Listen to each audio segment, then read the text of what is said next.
അധ്യായം 1. മോശ ഇസ്രായേൽ ജനത്തോട് പറഞ്ഞ വാക്കുകളാണിവ. ജോർദാന്റെ അക്കരെ മരുഭൂമിയിൽ സുഫിന് എതിർവശത്ത് പാറാൻ, തോഫാൽ, ലാബാൻ, ഹസേറോത്ത്, ദിസഹാബ് എന്നിവയ്ക്ക് മധ്യേ അരാബായിൽ വെച്ചാണ് മോശ സംസാരിച്ചത്. ഹോറബിൽ നിന്ന് സെയ്ർ മല വഴി കാദേശ് ബർണയ വരെ 11 ദിവസത്തെ യാത്രാദൂരമുണ്ട്. ഇസ്രായേൽ ജനത്തിനു വേണ്ടി കർത്താവ് മോശയ്ക്ക് നൽകിയ കൽപ്പനകളെല്ലാം 40-ാം വർഷം 11-ാം മാസം 1-ാം ദിവസം അവൻ അവരോട് വീണ്ടും പറഞ്ഞു. ഹെഷ്ബോണിൽ വസിച്ചിരുന്ന അമോര്യരുടെ രാജാവായ സീഹോനെയും എദ്രയിൽ വെച്ച് അഷ്താരോത്തിൽ വസിച്ചിരുന്ന ബാഷാനിലെ രാജാവായ ഓഗിനെയും തോൽപ്പിച്ചതിനു ശേഷമാണിത്. ജോർദാന്റെ അക്കരെ മൊവാബ് ദേശത്ത് വെച്ച് മോശ നിയമം വിശദീകരിക്കുവാൻ തുടങ്ങി. നമ്മുടെ ദൈവമായ കർത്താവ് ഹോറബിൽ വെച്ച് നമ്മോട് അരുളി ചെയ്തു. നിങ്ങൾ ഈ മലയിൽ വേണ്ടത്ര കാലം താമസിച്ചു കഴിഞ്ഞു.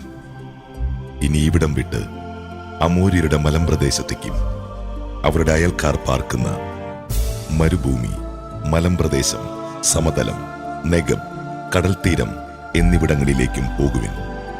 കാനാന്യരുടെ ദേശത്തേക്കും ലെബനോനിലേക്കും മഹാനദിയായ യൂഫ്രട്ടീസ് വരെയും നിങ്ങൾ പോകുവിൻ. ഇതാ ആ ദേശം നിങ്ങൾക്ക് ഞാൻ വിട്ടു തന്നിരിക്കുന്നു. കർത്താവ് നിങ്ങളുടെ പിതാക്കന്മാരായ അബ്രാഹത്തോടും ഇസഹാക്കിനോടും യാക്കോബിനോടും അവർക്കും സന്തതികൾക്കുമായി നൽകുമെന്ന് വാഗ്ദാനം ചെയ്ത ദേശം ചെന്ന് കൈയടക്കുവിൻ. അന്ന് ഞാൻ നിങ്ങളോട് പറഞ്ഞു, നിങ്ങൾ എനിക്ക് തനിയെ താങ്ങാൻ വയ്യാത്ത ഭാരമാണ്. നിങ്ങളുടെ ദൈവമായ കർത്താവ് നിങ്ങളുടെ എണ്ണം വർദ്ധിപ്പിച്ചിരിക്കുന്നു. നിങ്ങൾ ഇന്ന് ആകാശത്തിലെ നക്ഷത്രങ്ങൾ പോലെ സംഖ്യാതീതരായിരിക്കുന്നു. നിങ്ങളുടെ പിതാക്കന്മാരുടെ ദൈവമായ കർത്താവ് നിങ്ങളെ 1000 മടങ്ങ് വർദ്ധിപ്പിക്കുകയും അവിടുന്ന് വാഗ്ദാനം ചെയ്തിട്ടുള്ളതുപോലെ നിങ്ങളെ അനുഗ്രഹിക്കുകയും ചെയ്യട്ടെ. നിങ്ങളുടെ ഭാരങ്ങളും നിങ്ങളുടെ ഇടയിലെ കലഹങ്ങളും എനിക്ക് തനിയെ താങ്ങാനാവുമോ? നിങ്ങൾ അതത് ഗോത്രത്തിൽ നിന്ന് അറിവും വിവേകവും പക്വതയുമുള്ളവരെ തിരഞ്ഞെടുക്കുവിൻ. അവരെ നിങ്ങളുടെ അധിപന്മാരായി ഞാൻ നിയമിക്കാം. നീ നിർദ്ദേശിച്ച കാര്യം വളരെ നന്നെന്ന് നിങ്ങൾ അപ്പോൾ പറഞ്ഞു. അതുകൊണ്ട് ഞാൻ വിജ്ഞാനികളും പക്വമതികളുമായ ഗോത്രത്തലവന്മാരെ തിരഞ്ഞെടുത്ത് നിങ്ങളുടെ അധിപന്മാരാക്കി. 1000-ങ്ങളുടെയും 100-കളുടെയും 50-കളുടെയും 10-കളുടെയും അധികാരികളായി അവരെ എല്ലാ ഗോത്രങ്ങളിലും നിയമിച്ചു. അക്കാലത്ത് ഞാൻ നിങ്ങളുടെ ന്യായാധിപന്മാരോട് കൽപ്പിച്ചു, നിങ്ങളുടെ സഹോദരരുടെ ഇടയിലുള്ള തർക്കങ്ങൾ വിചാരണ ചെയ്യുവിൻ. സഹോദരർ തമ്മിലോ പരദേശിയുമായോ ഉണ്ടാകുന്ന തർക്കങ്ങൾ കേട്ട് നീതിപൂർവം വിധിക്കുവിൻ. ന്യായം വിധിക്കുന്നതിൽ പക്ഷപാതം കാണിക്കാതെ ചെറിയവന്റെയും വലിയവന്റെയും വാദങ്ങൾ ഒന്നുപോലെ കേൾക്കണം. ന്യായവിധി ദൈവത്തിൻ്റെതാകയാൽ നിങ്ങൾ മനുഷ്യനെ ഭയപ്പെടേണ്ട.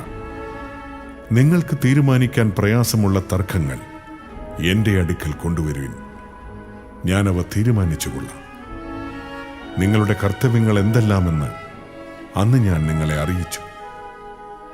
നമ്മുടെ ദൈവമായ കർത്താവിന്റെ കൽപ്പനയനുസരിച്ച് നാം ഹോറബിൽ നിന്ന് പുറപ്പെട്ട് അമോര്യരുടെ മലമ്പ്രദേശത്തേക്കുള്ള വഴിയെ നിങ്ങൾ കണ്ട വിശാലവും ഭയാനകവുമായ മരുഭൂമിയിലൂടെ യാത്ര ചെയ്ത് കാദേശ് ബർണയായിലെത്തി. അപ്പോൾ ഞാൻ നിങ്ങളോട് പറഞ്ഞു, നമ്മുടെ ദൈവമായ കർത്താവ് നമുക്ക് തരുന്ന അമോര്യരുടെ മലമ്പ്രദേശം വരെ നിങ്ങൾ എത്തിയിരിക്കുന്നു. ഇതാ നിങ്ങളുടെ ദൈവമായ കർത്താവ് ഈ ദേശം നിങ്ങൾക്ക് തന്നിരിക്കുന്നു. നിങ്ങളുടെ പിതാക്കന്മാരുടെ ദൈവമായ കർത്താവിന്റെ ആജ്ഞയനുസരിച്ച് ചെന്ന് അത് കൈവശമാക്കുക. ഭയമോ പരിഭ്രമമോ വേണ്ട. അപ്പോൾ നിങ്ങൾ എല്ലാവരും എന്റെ അടുക്കൽ വന്ന് പറഞ്ഞു, ഈ രാജ്യത്തെക്കുറിച്ച് ഗൂഢമായി അന്വേഷിക്കാൻ നമുക്ക് ഏതാനും പേരെ മുൻകൂട്ടി അയക്കാം. ഏതു വഴിക്കാണ് നാം ചെല്ലേണ്ടതെന്നും ഏതു പട്ടണത്തിലേക്കാണ് പ്രവേശിക്കേണ്ടതെന്നുമുള്ള വിവരം അവർ വന്നറിയിക്കട്ടെ. ആ നിർദ്ദേശം എനിക്കിഷ്ടപ്പെട്ടു. അതിനാൽ ഗോത്രത്തിനൊന്നു വെച്ച് 12 പേരെ നിങ്ങളിൽ നിന്നും ഞാൻ തിരഞ്ഞെടുത്തു. അവർ മലമ്പ്രദേശത്തേക്ക് പുറപ്പെട്ടു. എഷ്കോൾ താഴ്വരയിലെത്തി. ആ പ്രദേശത്തെക്കുറിച്ച് രഹസ്യമായി അന്വേഷിച്ചു. അവർ അവിടെ നിന്ന് കുറെ ഫലവർഗ്ഗങ്ങൾ കൊണ്ടുവന്ന് നമുക്ക് തരികയും നമ്മുടെ കർത്താവായ ദൈവം നമുക്ക് നൽകുന്ന ഭൂമി നല്ലതാണെന്ന് അറിയിക്കുകയും ചെയ്തു. എന്നാൽ നിങ്ങൾ അങ്ങോട്ട് പോകാൻ വിസമ്മതിച്ചുകൊണ്ട് നിങ്ങളുടെ ദൈവമായ കർത്താവിന്റെ കൽപ്പന ധിക്കരിച്ചു. നിങ്ങൾ കൂടാരങ്ങളിലിരുന്ന് ഇങ്ങനെ പിറുപിറുത്തു: കർത്താവ് നമ്മെ വെറുക്കുന്നു. അതിനാലാണ് നമ്മെ അമോര്യരുടെ കൈകളിൽ ഏൽപ്പിച്ച് നശിപ്പിക്കാനായി ഈജിപ്തിൽ നിന്ന് ഇറക്കിക്കൊണ്ടു വന്നിരിക്കുന്നത്.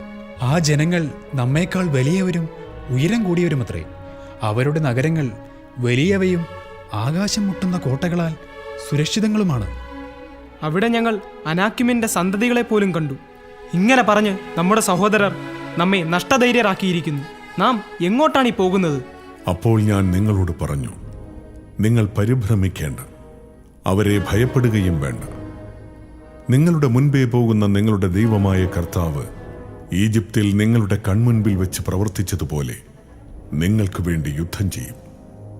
നിങ്ങൾ ഇവിടെ എത്തുന്നതുവരെ കടന്നു പോരുന്ന വഴിയിലെല്ലാം നിങ്ങളുടെ ദൈവമായ കർത്താവ് നിങ്ങളെ ഒരു പിതാവ് പുത്രനെ എന്ന പോലെ വഹിച്ചിരുന്നത് മരുഭൂമിയിൽ വെച്ച് നിങ്ങൾ കണ്ടതാണല്ലോ. എങ്കിലും ഇക്കാര്യത്തിൽ നിങ്ങൾ ദൈവമായ കർത്താവിനെ വിശ്വസിച്ചില്ല.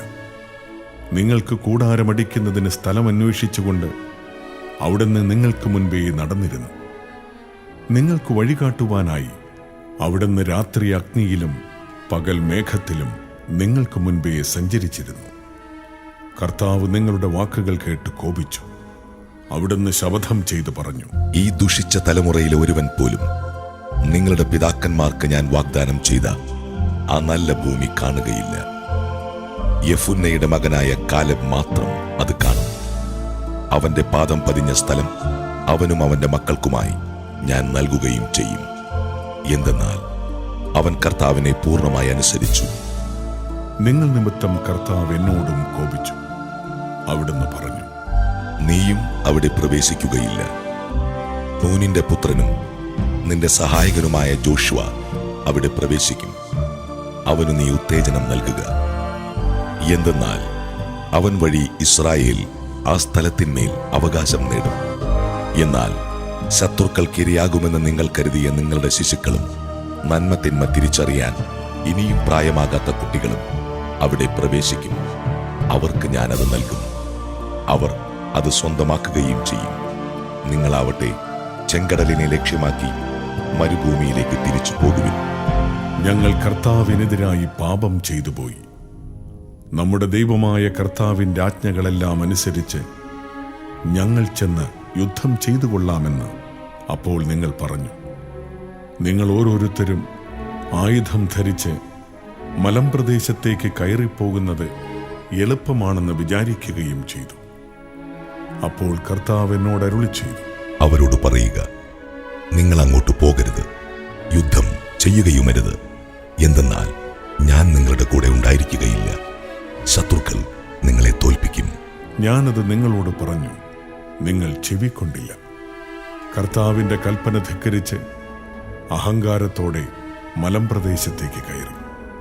ആ മലയിൽ താമസിക്കുന്ന അമോര്യർ അപ്പോൾ നിങ്ങൾക്കെതിരെ വന്ന് തേനീച്ചക്കൂട്ടം പോലെ സേറിൽ ഹോർമ വരെ നിങ്ങളെ പിന്തുടർന്ന് നിശേഷം തോൽപ്പിച്ചു. നിങ്ങൾ തിരിച്ചുവന്ന് കർത്താവിൻ്റെ മുൻപിൽ വിലപിച്ചു. എന്നാൽ കർത്താവ് നിങ്ങളുടെ ശബ്ദം കേൾക്കുകയോ നിങ്ങളെ ചെവിക്കൊള്ളുകയോ ചെയ്തില്ല. അതിനാലാണ് നിങ്ങൾ കാദശിൽ അത്രയും കാലം താമസിക്കേണ്ടി വന്നത്.